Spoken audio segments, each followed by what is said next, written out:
সানি এবং ফিরোজ ছোটবেলা থেকেই বন্ধু। সেই পিচ্চিকাল থেকেই সানি আঁকা আঁকিতে খুব ভালো ছিল, কিন্তু একদিন তার বাবা রেল স্টেশনে সানিকে রেখে পালিয়ে যায়। সেখানেই সানির সাথে পরিচয় হয় ফিরোজেরও আপন বলতে কেউই ছিল না, তাই তারা দুজন মিলে স্টেশনের প্ল্যাটফর্মে আঁকা আঁকি আর টুকটাক কাজ করে নিজেদেরকে চালিয়ে নিতে থাকে।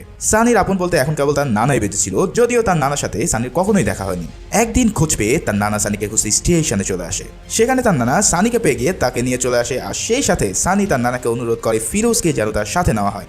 নানা রাজি হয়ে গেলে ফিরোজ ও সানি দুজন মিলে নানার সাথে বড় হওয়া শুরু করে। এখানে সানির নানাও কিন্তু ছিল একজন ভালো আর্টিস্ট, সেই সাথে তার ক্রান্তি নামে একটা পত্রিকা ছিল। এখানে এসে সে সানিকে আরো ভালো করে আর্ট শেখাতে থাকে আর ফিরোজকে প্রিন্টিং মেশিনের উপর এক্সপার্ট বানাতে থাকে। দুজনেই এই দুই জায়গায় নিজেদের সেরা দিয়ে ক্রান্তি পত্রিকা চালাতে থাকে। কিন্তু এই ইন্টারনেটের যুগে এখন আর কেউ কাগজের পত্রিকা পড়ে না দেখে দিন দিন ক্রান্তি পত্রিকার বেচাকেনা একদম বন্ধ হয়ে যায়, আর পুরো পত্রিকা অফিস পাহাড় সমান ঋণের মধ্যে ডুবে যায়। যাদের কাছ থেকে ধার নেওয়া হয়েছিল সবাই তাদের টাকা 2 মাসের মধ্যে ব্যাক দেওয়ার আলটিমেটাম দিলে সানির নানা পত্রিকা অফিস বিক্রি করে দেওয়ার সিদ্ধান্ত নেয়। কিন্তু সানি আর ফিরোজ বলে, যেভাবেই হোক আমরা এই পাওনা টাকা পরিশোধ করে ক্রান্তি পত্রিকাকে আবার জীবিত করব। তারা দুজনেই সেই পাওনাদারের কাছে সময় চায়, কিন্তু তারা আর কোনো সময় দিতে রাজি হয় না। সানি অনেক অনুরোধ করতে থাকে, কিন্তু সব চেষ্টা বৃথা হয়ে যাওয়ার কারণে সানি এবার ভাবতে থাকে কিভাবে এই দেনা শোধ করা যায়। তারা নিজেদের সব কিছু বিক্রি করার জন্য লিস্ট করতে থাকে, কিন্তু সব বিক্রি করলেও তাদের প্রয়োজনের 10 ভাগ টাকাও তারা ম্যানেজ করতে পারে না। তাই সে নিজ হাতে 500 রুপির ডিজাইন স্কেচ করে ফিরোজকে দেখিয়ে বলে, এই সব ছাড়, চল আমরা ডিরেক্ট টাকা বানানো শুরু করি।